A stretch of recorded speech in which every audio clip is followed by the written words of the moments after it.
Hola a todos y bienvenidos a este nuevo análisis. Hoy vamos a meternos de lleno en el tejido mismo de nuestra sociedad para descubrir, literal, las estructuras ocultas que dictan lo que hacemos todos los días. Muchas veces pensamos que somos los únicos dueños de nuestra vida, los autores exclusivos de nuestras decisiones, pero bueno, al ponernos los lentes de la psicología social sociológica, nos vamos a dar cuenta de que hay muchísimos guiones invisibles que seguimos al pie de la letra sin siquiera notarlo. Prepárense porque esto realmente les va a cambiar la forma de ver el mundo. Para arrancar, quiero dejarles esta pregunta que es súper profunda. ¿Qué parte del comportamiento humano es verdaderamente individual? Piénsenlo un segundo. Solemos asumir que lo que elegimos en nuestro día a día son decisiones 100% nuestras. Pero, ¿y si nuestras elecciones más íntimas estuvieran de hecho moldeadas por fuerzas gigantescas e invisibles que nos superan? Así que nuestra hoja de ruta para hoy es muy sencilla. Primero, iremos más allá del individuo. Luego veremos qué es la psicología social sociológica. Pasaremos a las acciones y significados compartidos, el interaccionismo simbólico, la construcción social y finalmente cómo internalizamos la realidad. ¡Vamos a ello! Empecemos con la primera parte, más allá del individuo. Para entender esto, fíjense en esta historia real. Neri es un inmigrante que viajó de Uruguay a Holanda buscando una vida mejor. Y él describe su experiencia, aunque económicamente fue todo un éxito, como una prisión con barrotes de oro. Él dice, literalmente, que se enriqueció materialmente, pero se empobreció espiritualmente. A ver, si solo analizáramos a Neri desde la psicología tradicional, diríamos, bueno, simplemente extraña su casa. Pero la psicología social va más allá y nos dice, no, esta experiencia, por más individual que se sienta, está totalmente moldeada por el entorno cultural que dejó atrás. Perder todos esos significados compartidos con su gente es lo que realmente le genera ese enorme vacío espiritual. Y claro, esta tensión entre quién soy yo frente a qué es la sociedad no es nada nueva, para nada. Llevamos milenios dándole vueltas a este misterio. Imagínense, ya en el siglo V a.C., Platón y Aristóteles se la pasaban debatiendo si la sociedad moldea al individuo o si el ser humano por naturaleza simplemente necesita vivir en grupo. Después pasamos por el empirismo en el siglo XVII, luego llegamos al XIX donde las escuelas francesas y alemanas se dividen sobre cómo estudiar a la sociedad y finalmente en el siglo XX, ¡boom!, nacen los primeros manuales y la psicología social se convierte en una disciplina oficial. Y eso nos lleva exactamente a donde estamos parados hoy. Este esquema visual es brillante porque resume todo. La psicología social no es puramente psicología, ni tampoco es puramente sociología. Es justo esa intersección. Junta nuestra psicología individual con la estructura inmensa de la sociedad y en el centro como pegamento pone a lo simbólico y a la interacción social. Es como armar un rompecabezas muchísimo más complejo. Y con esto entramos a la sección 2. La psicología social sociológica.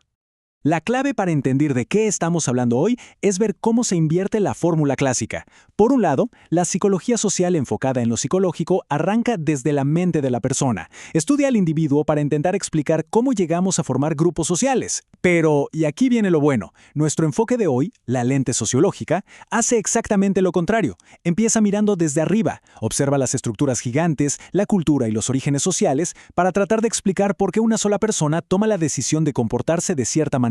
O sea, vemos cómo el peso gigantesco de la sociedad dicta las acciones de una sola persona.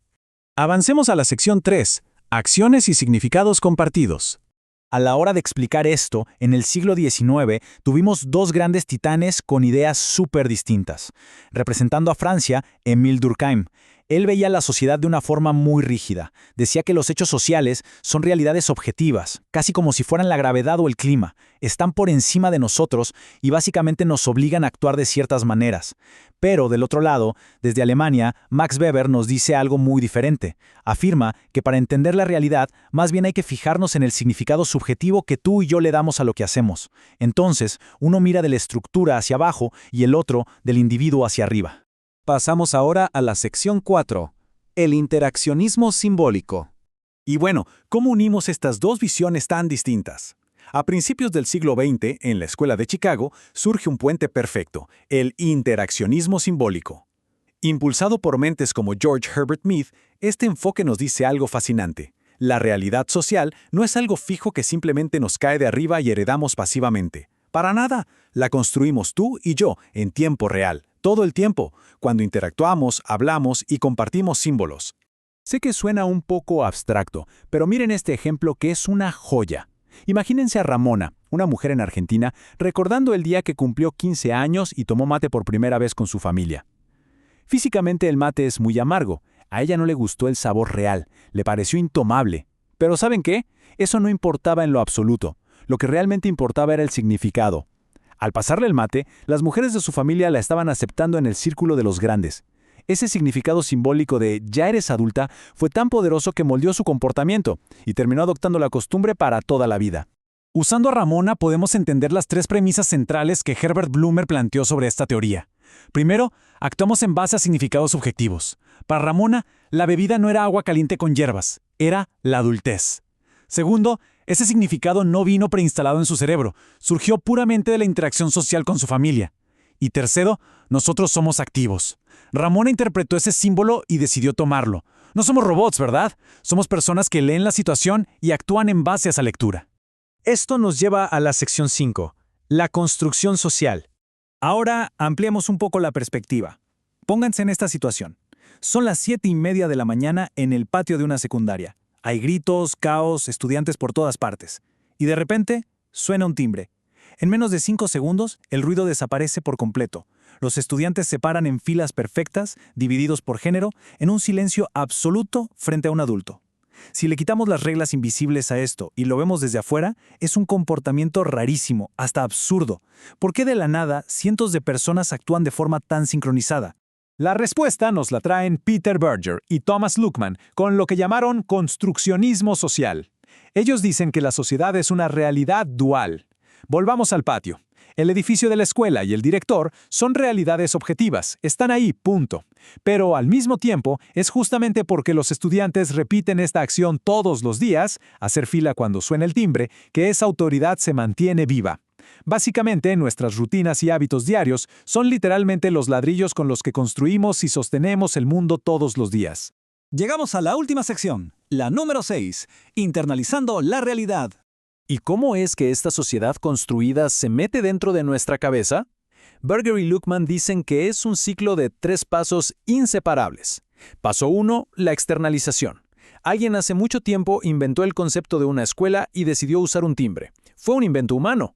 Paso 2, la objetivación. Pasan los años y ese timbre se vuelve una institución. Ya nadie lo cuestiona. Se siente casi como una ley de la naturaleza. Y paso 3, la internalización. Llega un niño de primer año, se socializa en ese entorno y absorbe esa regla. Para él, hacer la fila con el timbre no es una idea inventada por alguien más, es la realidad absoluta y no hay otra. Así de fácil, la sociedad ya vive en su mente. Y bueno, esto nos deja con una reflexión final que la verdad vuela la cabeza. Hoy vimos cómo fuerzas invisibles, la historia y los símbolos moldean todo, desde la tristeza de vivir en otro país y el sabor de una bebida familiar, hasta la forma en que nos paramos en un patio de escuela. Así que la próxima vez que estén haciendo algo totalmente en automático, deténganse un momento, miren a su alrededor y pregúntense, ¿cuáles de mis rutinas diarias más normales y mundanas son en realidad gigantescos constructos sociales que sigo sin darme cuenta? Ojalá este análisis les haya dejado una perspectiva súper fresca. Ha sido un placer absoluto acompañarlos en este recorrido. Nos vemos en la próxima.